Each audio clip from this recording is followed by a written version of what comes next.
You're watching Moms Matter. I'm your host, Shirin Yadigar, and today we're going to talk about our teeth, mamas. Yes, after pregnancies, our teeth go really bad and we have major problems. And we're wondering, should we go to the dentist when we're pregnant? Should we not? How do we fix our teeth? Is the whitening safe for us? Is it safe for our teens? Should we switch to holistic dentistry? We have Dr. Jonathan Gabai here with us, who is a cosmetic and general dentist in Beverly Hills, here to share a wealth of knowledge so you know you can be safe when you go to the dentist. Thank you so much for being here, Thank you Dr. so much Gabai. for having me. What a wonderful setup you got here. Looking forward to it. You are awesome. I mean, I have 4 daughters and they hate going to the dentist. And when I brought them to you, they said, Yeah, wow, mom, he's the best. your daughters blew me away. I think it was Bella who did the filling with no numbing. My youngest, Camille, did. Yes. Camille, oh my God. She's a tough cookie and very, very intelligent in my opinion, because it takes a lot for someone that young to realize, okay, if it's a small filling, whatever it is, let's take it slow. But we killed it. Yeah. You just have this beautiful way about yourself, very welcoming. You listen to your patients. You did not intimidate the girls. Dentists can be scary and intimidating.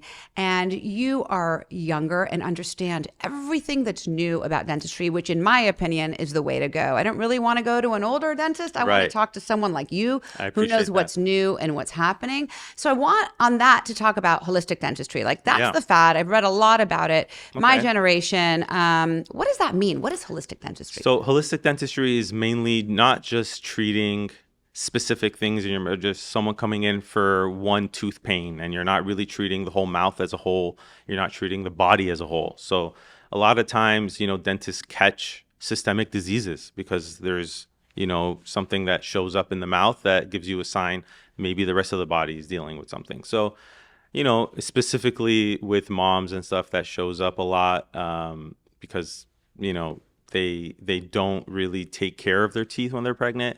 So, it is kind of like a misconception of I need to go to a holistic dentist versus a general dentist. Most dentists these days are holistic dentists. We don't do things that are out of the norm in terms of, putting chemicals in your mouth that don't need to be there and things like that. So I would say just holistic dentistry is treating the body as a whole, not just focusing on one tooth. But most dentists out there do that regardless if To they're do that. So yeah, that is yeah. that is the way of the now and the future. I think so. And then I want to talk about the past. Like my generation, your generation as well, still have silver fillings in our mouth. Right. And all the information out there shows that it can be really dangerous if it starts leaking, right? The mercury. So are we supposed to come and replace those fillings? Would you recommend doing that? It's a tricky subject. It's actually a really debated subject, especially in today's day. But silver fillings are one of those things where you kind of see where we were in the past when how many years ago people were putting silver fillings in their teeth.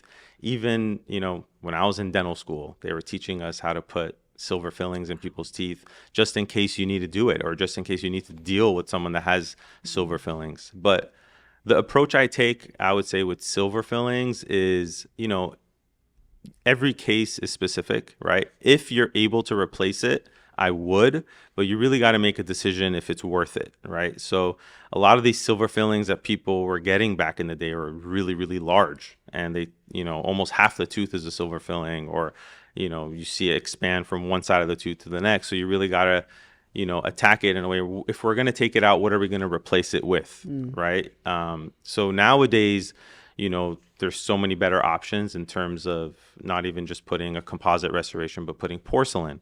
So for the larger fillings, you want to do porcelain fillings instead. You got to approach it in a way where you're taking the amalgam or, silver filling out of your mouth properly, right? You want to do it under a controlled environment so you're not getting exposed to more mercury. So, people nowadays do things like grinding their teeth, clenching, and they don't realize that they're damaging the silver and releasing some of that vapor in their mouth. So, studies have shown that, you do release some of that chemicals in your mouth, but better to replace it only if necessary, because you don't want to do it and release more chemicals in your mouth than need be. But also, if you want to replace it, sometimes it's a cosmetic thing when you're smiling or talking and people notice these black things in your mouth. So, everybody's different. The reasons for doing it are all different. But, being with a dentist that can explain all those reasons to you and understanding what are the benefits, what are the drawbacks. It's not just, listen to your dentist and whatever he says goes. Well, Yeah. Dr. Gabai, that's what I appreciate so much about you in particular. You approach this again in a very holistic way. Yeah. And a lot of the times we'll go to dentists and we feel like they're selling us something, right? Right. They just want to say like, yeah, that's so dangerous. Get the mercury out of your mouth. Like that's going to kill you. Right. You don't do that. You're like, well, if it's taken over your whole tooth, you might want to keep it in. If not, let's take it case by case. Right, exactly. So I always approach every person that I meet. The way that I like to approach it is just teaching them, right? You're there to learn what's going on in your mouth at the end of the day. And what I like to do is create a plan with the patient and not just telling them what they need, but explaining, we can approach it this way, we can take this option, we can take this route. It goes hand in hand even with cosmetic stuff as well. Sometimes people come in and they're like, I only want to fix this, and this, where they don't realize that, at the same time, you could be improving the aesthetics of your smile at the same time by just adding a couple things. So giving them options and understanding what their options are. Not everyone has that. And, that's kind of the modern way of looking and approaching patients as a whole these days, is not just going to, you're in and out. You don't really have that time to speak with the dentist. That's the way I try to, build my office, not just get people in and out, waiting 5 people in the waiting room, whatever it is. I book extra time to speak to people and give them that time to, talk with me and get to know me and see what their goals are, expectations are. Those are like the biggest things, I would say. I mean, I know from experience because I've come to you myself. I've brought my appreciate daughters to you, a whole range of it, and just the way in your mannerisms. And talking about cosmetic dentistry, Yeah. teeth whitening is such a big deal right now. And everyone's talking about the gamut. Do you do it at home? Do you go into the dentist? So many of our teenagers now, especially after their braces, or Right. everyone's on social media now. Everybody wants white teeth.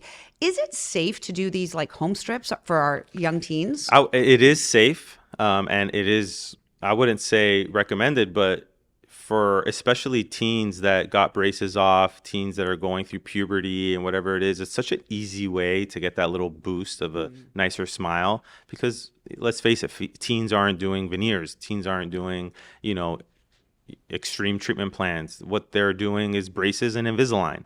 So once they get it off, there's a lot of plaque left over, causing stains. Teens these days are having coffee, unfortunately, but there's a lot of things that you can remove from the smile, like stains, just by doing simple whitenings. And even doing an in-office bleaching and coupling it with at-home strips or at-home bleaching trays that I give, those are like really, really easy ways. I think there's a misconception that too much bleaching will strip away your enamel. Right. And it's not really true.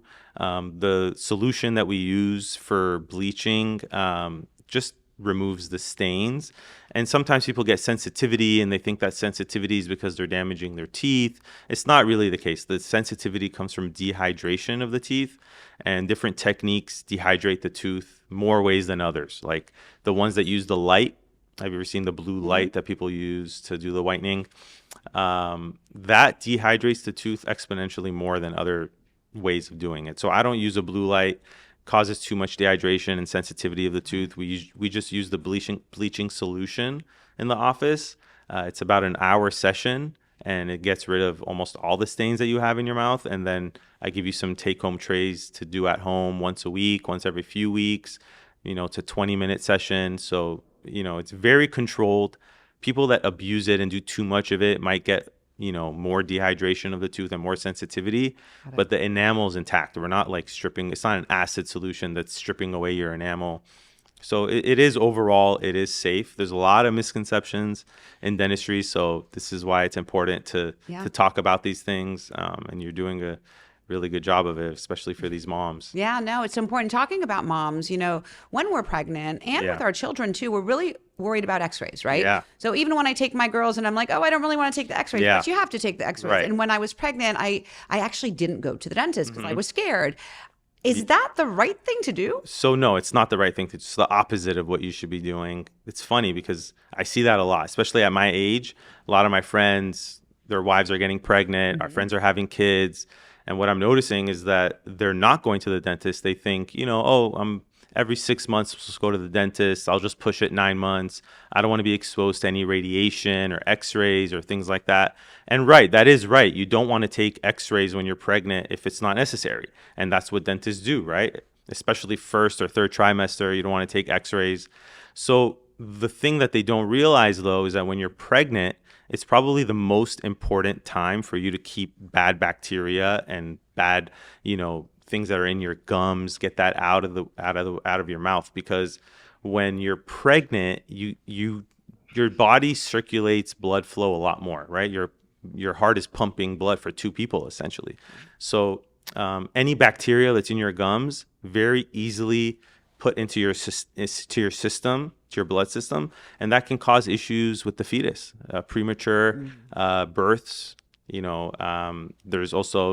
There's pre-diabetes for kids, things like that. So what I would say is, especially when you're pregnant, get your teeth cleaned, because you don't want those bacteria going into your blood system, going into your fetus, and it's very common. So I would say definitely don't be afraid of going to the dentist. You don't need to get x-rays, but at least get your teeth cleaned. That's probably the most important. That is great advice. Yeah. And I would love, Dr. Gabai, if you could just look at the camera right there. Yeah.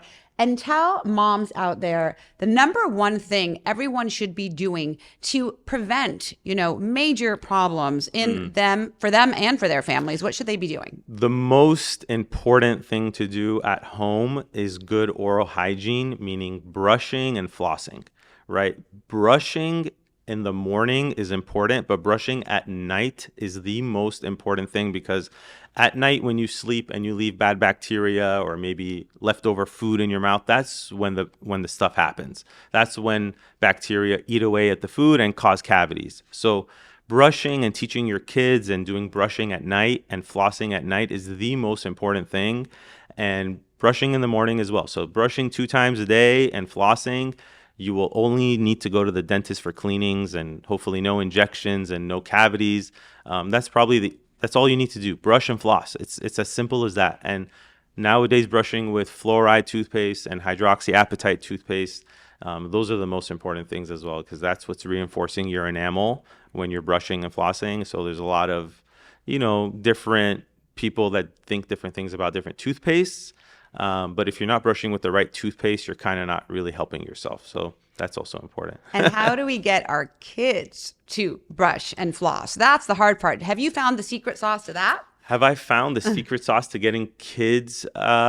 Just talking to them. I would say explaining little sugar bugs in your mouth. I would say that's the biggest thing that I've seen kids react to, knowing that there's sugar bugs in your mouth and you don't want them to eat away at your teeth at night. So brushing at night and, just resetting all those sugar bugs, I would say just talking to them, explaining to them what they need, why they need it. Don't just tell them what to do and expect them to listen. Try to explain, why they need it. And if they are afraid of the dentist, tell them this is the best way to avoid the dentist.